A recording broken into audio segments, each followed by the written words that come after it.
1 मई, note करना, 1 मई 2021 इस दिन से स्टार्ट होगा टीकाकरण 18 वर्ष से अधिक वाले दोस्तों किसके लिए? आपके युवाओं के लिए। लेकिन उसका जो रजिस्ट्रेशन है वो आज से स्टार्ट हो रहा है। नोट करना दोस्तों, उसका रजिस्ट्रेशन 28 अप्रैल से स्टार्ट हो रहा है, मतलब आज स्टार्ट रजिस्ट्रेशन हो रहा है। रजिस्ट्रेशन कहां पर करवाना है तो देखिएगा, रजिस्ट्रेशन जो है दोस्तों ये आपकी साइट है कोविन। कौन सी है? कोविन। नोट करना, साइट का नाम क्या है दोस्तों? साइट का नाम है आपके सामने www.covin.gov.india। ये वो साइट है दोस्तों जहां पर कोविड-19 का कौन सा टीका लगवाना है आपको, कितनी उसकी सप्लाई है, कितनों को लग चुका है, कोविड-19 टीकाकरण संबंधित सारी जानकारी इस एकमात्र साइट पर उपलब्ध है जिसका नाम है कोविन। क्या नाम है? कोविन। तो जाना आप दोस्तों, जब आप सर्च करोगे www.covin.gov तो आपको ऐसी साइट दिखेगी। इसमें मेरे रसगुल्लो यहां पर देखो registration sign in yourself आपको लिखा हुआ मिलेगा। यहां पर जाकर आपको रजिस्ट्रेशन करना है। क्या रजिस्ट्रेशन करना है? आज ही कर लेना। क्या आज ही कर लेना दोस्तों, यहां पर जाकर अपना रजिस्ट्रेशन। और रजिस्ट्रेशन के लिए आपको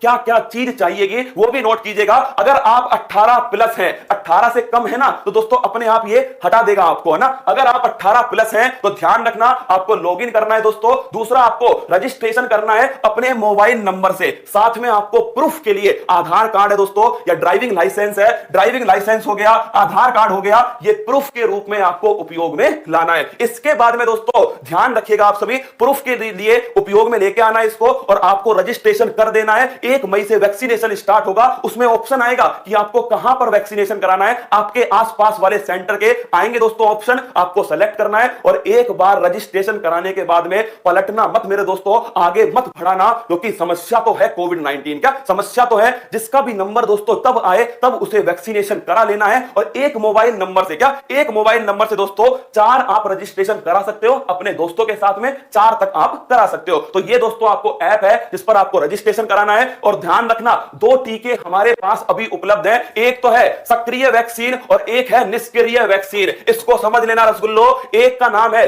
कोविशील्ड। क्या नाम है? कोविशील्ड। एक का नाम है दोस्तों कोवैक्सीन। कौन सा है? कोवैक्सीन। एक है कोविशील्ड, एक है कोवैक्सीन। जो कोविशील्ड है दोस्तों ये एक सक्रिय वैक्सीन है। क्या है? सक्रिय वैक्सीन। और दोस्तों कोवैक्सीन जो है एक निष्क्रिय वैक्सीन है। कोविशील्ड ध्यान रखना ये बनाई है, ये दोस्तों सीरम इंस्टीट्यूट के द्वारा इसकी भारत में सप्लाई की जा रही है। और कोवैक्सीन की जो सप्लाई है वो भारत बायोटेक कंपनी हैदराबाद के द्वारा की जा रही है। अब दोनों में अंतर क्या है? दोनों की 2 ही डोज है दोस्तों। एक डोज लगवाने के बाद क्या दूसरी लगवाना जरूरी है? बिल्कुल जरूरी है। क्या कंपलसरी है? जरूरी है। समझ लो दोस्तों, पहली डोज जब लगवाओगे ना तो हो सकता है दोस्तों 4-5 दिन तक तुम्हें बुखार भी रह सकता है। क्या बुखार रह सकता है दोस्तों 4-5 दिन तक वैक्सीन के लगवाने के बाद में। लेकिन ध्यान रखना आप सभी को, ये एक्टिव है और ये इनएक्टिव है। एक्टिव का मतलब है इसमें दोस्तों जो रोगाणु है वो कमजोर अवस्था में जीवित है। क्या है? कमजोर अवस्था में जीवित रोगाणु है दोस्तों किसके अंदर? इस एक्टिव वैक्सीन के अंदर, जिसका नाम क्या है? जिसका नाम है कोविशील्ड। तो कोविशील्ड में दोस्तों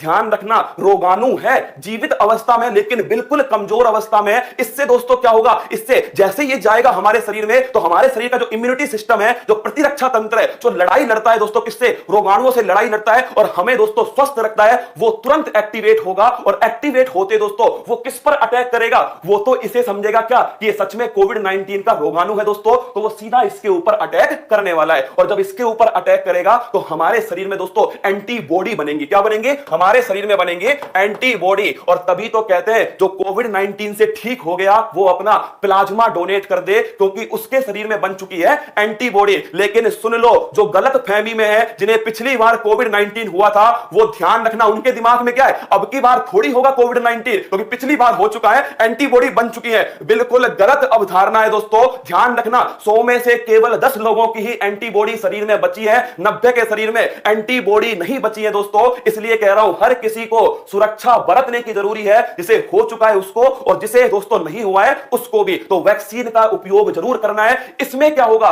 कोवैक्सीन दोस्तों इसमें बिल्कुल मृत, क्या है दोस्तों? इसमें ध्यान रखना बिल्कुल मृत रोगाणु है, मतलब ये जीवित अवस्था में नहीं है। इस वाली वैक्सीन का एक फायदा ये हो सकता है क्योंकि दोस्तों कमजोर अवस्था में जीवित है। क्या है? कमजोर अवस्था में जीवित है तो हमारा जो प्रतिरक्षा तंत्र है वो बड़ी मजबूती से काम करेगा, बड़ी तेजी से काम करेगा, एंटीबॉडी बड़ी अधिक मात्रा में बनाएगा। तो इसका दोस्तों जो प्रभाव है वो दीर्घकालिक हो सकता है। लेकिन दोनों ही वैक्सीन सुरक्षित है दोस्तों। क्या दोनों ही वैक्सीन सुरक्षित है? एक ध्यान रखना आप, कि कोविशील्ड एक एक्टिव वैक्सीन है, ऐसा पोलियो में भी होता है क्या? पोलियो की जो वैक्सीन होती है ना दोस्तों, उसमें पहले एक्टिव ही था क्या? पहले एक्टिव था, अब दोस्तों क्या आया है उसमें? इनएक्टिव आया है। जबकि जो कोवैक्सीन है भारत बायोटेक की, खुद भारत की जो है दोस्तों, उसमें ध्यान रखना ये एक इनएक्टिव वैक्सीन है। पहली वैक्सीनेशन के बाद में दूसरा जब वैक्सीनेशन करवाओगे, दूसरी डोज लगवाओगे, तो उसका अलग से रजिस्ट्रेशन होगा। इस बात को भी ध्यान रखना। ऐसा मत सोचना पहली बार करवाया था ना, दूसरी बार अपने आप हो जाएगा। नहीं रसगुल्ला, दोबारा रजिस्ट्रेशन करवाना होगा। और रजिस्ट्रेशन कहां पर होगा? नोट कर लेना दोस्तों।